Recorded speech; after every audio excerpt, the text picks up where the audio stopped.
find in this week's Parsha, the Parsha of Kabbalat Torah.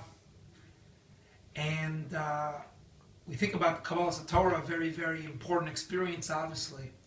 We think about the excitement. We think about the sound and light show, how things are so exciting. And then we think that should be the real simcha, tremendous simcha of being able to be kabel Torah, to be on that high, that is ki ish echad belev echad. What's very interesting to me is that one of the two happiest days of the year is not only Tu B'Av, but is Yom Kippur, says the Gemara in Ta'anit, based on the Mishnah. And there it says that the reason why there's simcha is because of the Yom Kippur, of after this high, we messed up. We had the Chet HaEgel. And one of the happiest days of the year is Dafka Yom Kippur of Vayomer Hashem El Moshe Psal Lecha, where HaKadosh Baruch Hu forgave us. And we have that idea of the simcha, that now we have the Luchot Shniyot. I thought this morning that maybe the simcha is not only that HaKadosh Baruch Hu forgave us, but we were able to forgive ourselves. Meaning, true simcha is not only because God forgave us, but in real happiness, it's in real relationship, it's a two-way street. I think we find this idea where it's not only about the highs and the good and that I am perfect. My son told me this week, Abba, you expect me to be perfect. And I told him, no, I don't expect you to be perfect. Specifically, I demonstrate that I'm not perfect. And in parenting, I make a lot of mistakes, but the main thing that I am happy with is that I say, I'm sorry if I make a mistake.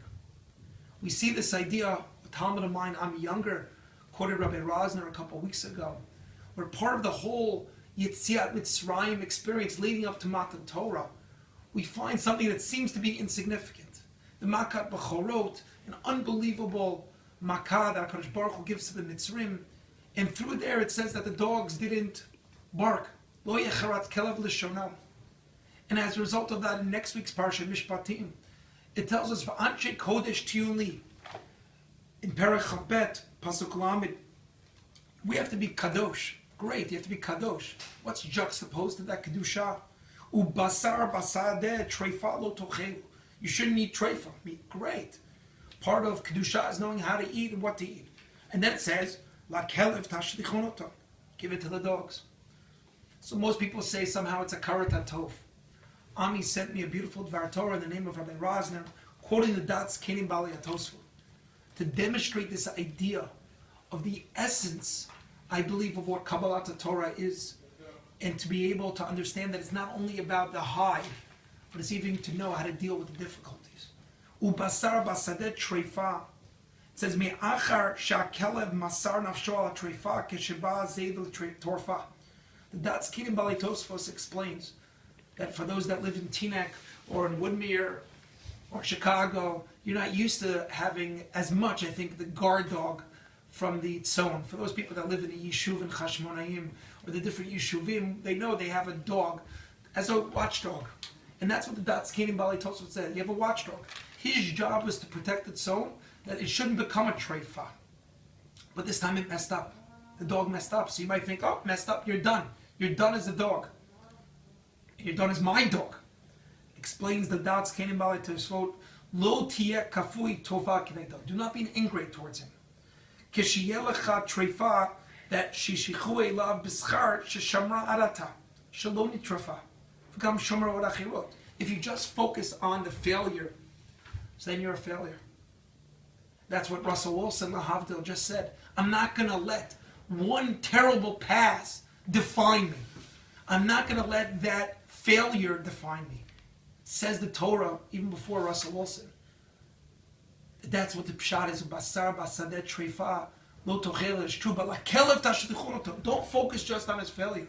Don't be an ingrate. Look at all he did before this to protect you. Look what he's going to do afterwards.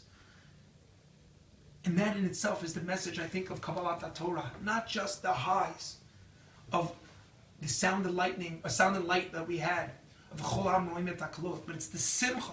It's the simcha of knowing how to deal with the challenges. This is what I think many interviews that we have when you go on nowadays is not just tell me about your strengths and weaknesses, But a lot of times in high tech, the type of interviews, the questions that you're asked are, number one, tell me experience that you've been successful with, but also tell me an experience that you have not been successful with. This is what I tell my Talmidim all the time. I look forward to being there with you for your tremendous successes, but also when things are not so tough, not so good, things that are challenging. This is the real relationship. This is what I believe is the concept of Kabbalas HaTorah, of being able, of course, to be besimcha and the mitikut of Torah, but also to know how to deal with the dogs in our life, to be able to understand that even if we dog and had some failures, to be able to own up to it, not expect to be perfect, but to learn from those mistakes. Shabbat Shalom.